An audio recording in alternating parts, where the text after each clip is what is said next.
Thank you, Robert, and thank you all for coming. I'm going to start with the last page of my project, which I think serves also as a warning, a perfectly good beginning. Let's see.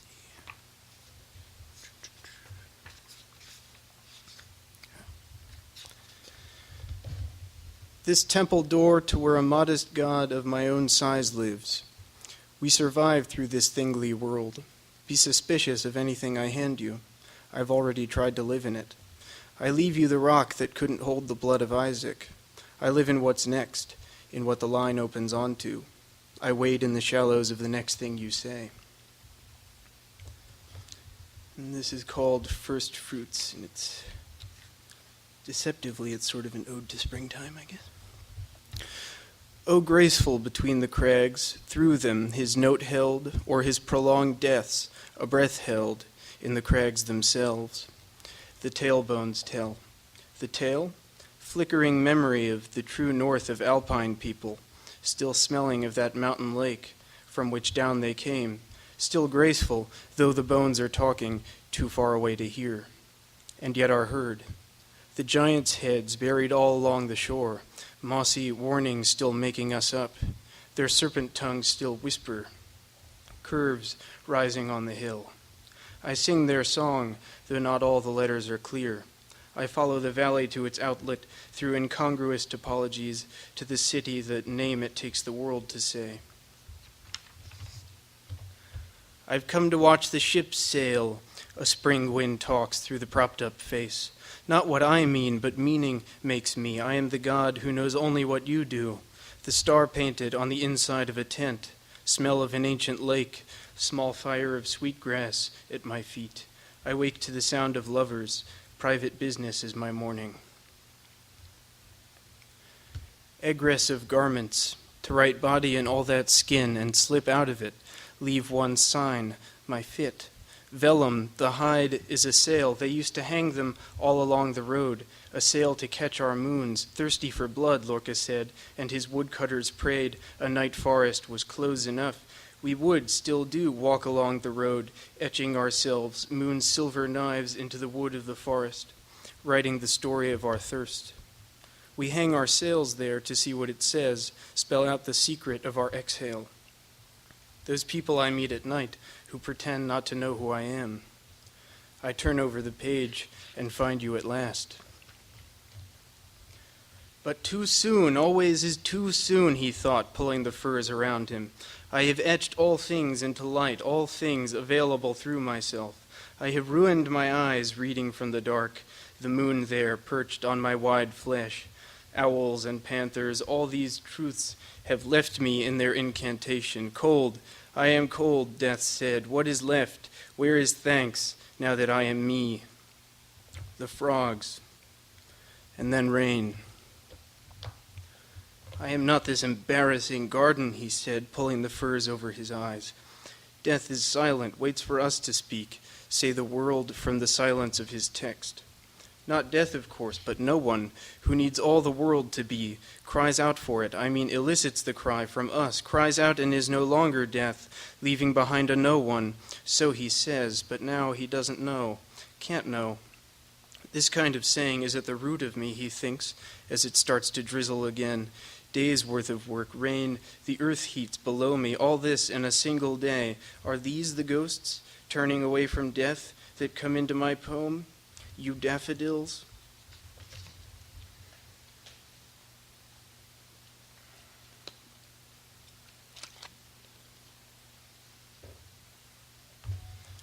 Let's see. Then I'll read something called Nahum, which is possibly the shortest book of the Bible. And it's like a backwards reading of it. And it's about sort of the tearing apart of Nineveh, which is now more like house cleaning. He is meek, only wind lifts the crepuscular skirts of Lebanon's flower, and empurpled by the spoil of that center, hill stirs from hill, he is not drunk, the dwellings of the lions overflow, self made many, Nahum, human, the folded mirror that is fire, mountains in the morning Assyrians acclaim. Brothel of all the answers, once in this flower, the factual opening of day. Nahum sweeps the center clean, Nahum's meek day dances, proliferating in the folded mirrors. Flame the Assyrians greet. Yes, that meek Nahum, unfolding in all strongholds, he opens his voice in the clear referent, the messenger. And Nahum, who is Nahum? Nahum comes with flaming torches into the starless night. He is the janitor of Nineveh, burns the wicked gates which pass emptiness through everything. Wash the house of this.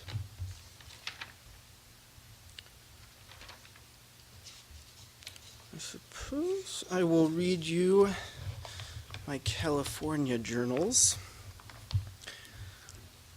And I think all you need to know is the word Mayastra is, it means firebird. Basically, that's all you need to know. A water pattern made by a breeze off the coast as you cruise down the highway and maybe flicking your cigarette onto the shoulder. It would be no worse than reenacting the Revolutionary War, burning this place, you know, where it's spontaneous, something necessary in the way we're given to express. That is, the world tells us what to say, is our script on a good day, demanding to be set on fire, to start over, as it does, but we have to elope any way we can, or the restorials are ignored, and we won't start over, won't slip ourselves in where the old offers room. As you near and say something about the price of meat, not thinking of your body, its dirty ideas, and I throw my cigarette out the window on a black horse, Mayastra, coming to kiss you. And it's in sections, so section 2. Land-shaped clouds, you impress me, press into me. I am a simple man. Carl Sandburg was right. The people know what the land knows. Clouds know what land knows.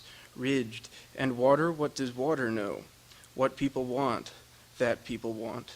I don't know what, only that clouds lift from sea and form across land the way an answer forms. 3. By the palm trees. It wasn't Florida, you said, but the place you go after.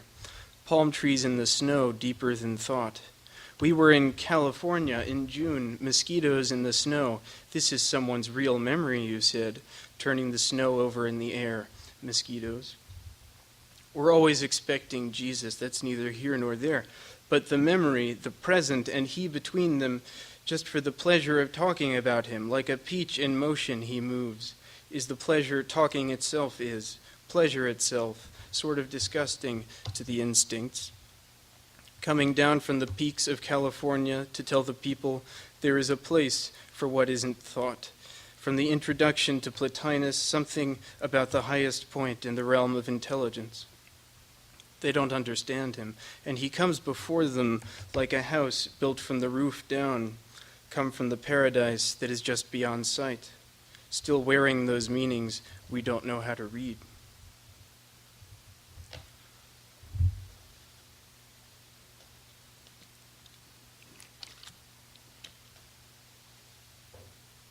Four. Redwood, the gulls, the road sweeping low among boulders. Kulk, meticulous as his own mechanism, Beethoven on the tape deck, the weather, we weather, a metaphor in which one lives forever, her thousand pieces in the setting sun glint, and cruising down the highway like Dionysus, delicate in her, red heifer of the valley, open the image, slaughter the bulk. Slaughter the bull, the gendered gateway, the fifth violin sonata that lets us into her, the very image of an image, the bull weeping with wild hair. We seek a referent, the bull in the rock, but in California there are no zodiacs, only books from the sky. This.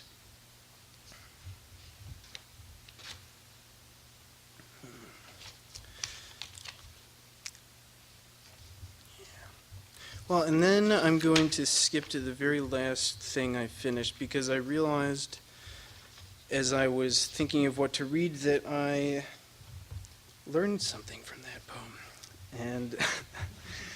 And this is what it was. The great fish landed here. We must always read backwards, read drought for flood, sky for sea. Far from anyone, this grove. People came or didn't come to listen. Listen to Puccini. Is that why this aria? The boiling water you could hear in the back of his head. He would sing like this, Le Ville, in the house of day, or wherever the lover starts, packing his bag of cheese and wine, his tragic undoing. One must never know the plot. Music heals what we don't know. That's why I never learned Italian, he lied. Only what her skin told me about her grandfather's olive oil, about sleep and staying inside, and things she never told anyone. About the one who left, slipped out the villa at dawn, and was never heard from again. Or was that her? And I'm waiting for her to come back? The vineyards overgrown, the maid wearing ladies' clothes all at once? No, it was me who left, and I have only this strange language by which to find her again, this fish of salt and patchouli to call out among her people.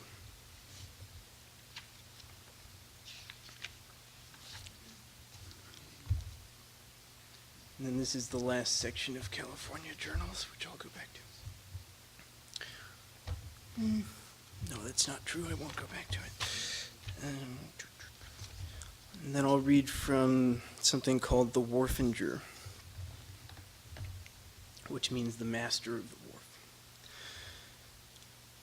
The wharf as if it were the inversion of what we don't know.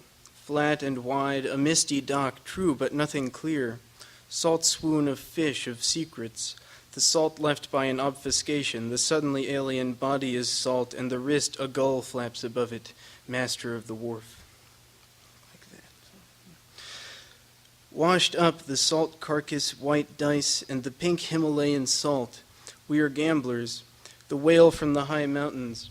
Something of truth clings to the wager of bone. Despite it all, the big talk, what we couldn't pay out in heaven, we have gambled our way to an equivalent loss, as if that were the origin. But it is the origin that takes from us. The dragon in the sky, the earth hoarding everything away again, the old pocket watch under the cloak of the obvious. Under our very noses, the cosmos, turning everything back into secrets. Only the naive live here. The drunkard's Latin, flashes of old pride, how frequently it's too late when we remember.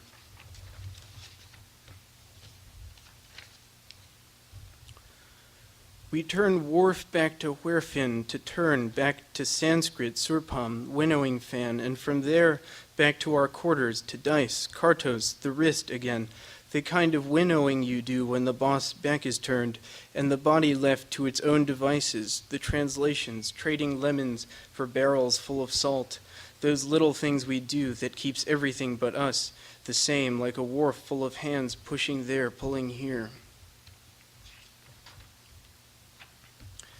This next one has sort of a tale that I have to tell you, which is I drove up to St. Albans. Someone drove me to St. Albans, and it took, it's like a 6-hour drive. It's at the tip of Vermont for pretty much no reason at all.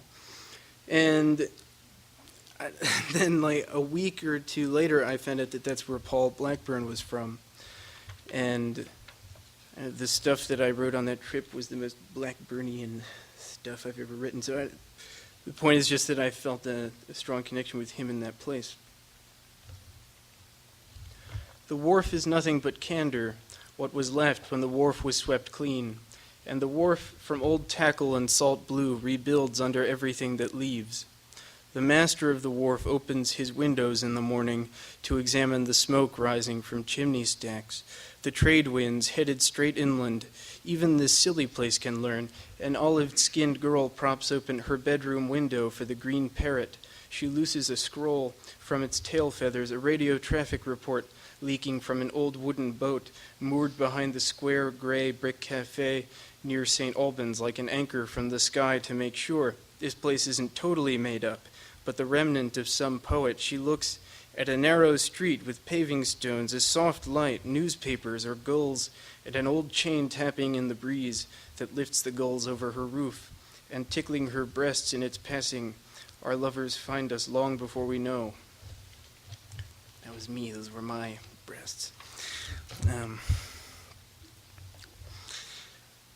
The wharf on the sea, a towel hung by the shower. We learn what the wharf is, live under ideas from hole to hole. All that matters now is vantage and perhaps our nearness to a restaurant. Rats, lots of rats, and a few old gulls. All out of things to say, the wharf dangles over the great vault of dormant know-how. A bus pulls up, 2 turtles overhead, as I was walking to the corner store. Things as they happen in their mercy. The wharf ordering the child with its song from chaos brink. Through a few merciful things, our oldest places weigh in again. Through chains and hooks, towering guano, an old dog, things belonging to no one we'd never dream of taking home.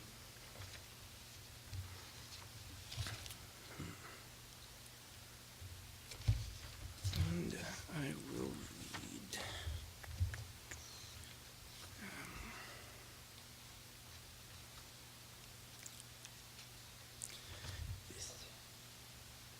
How are we doing?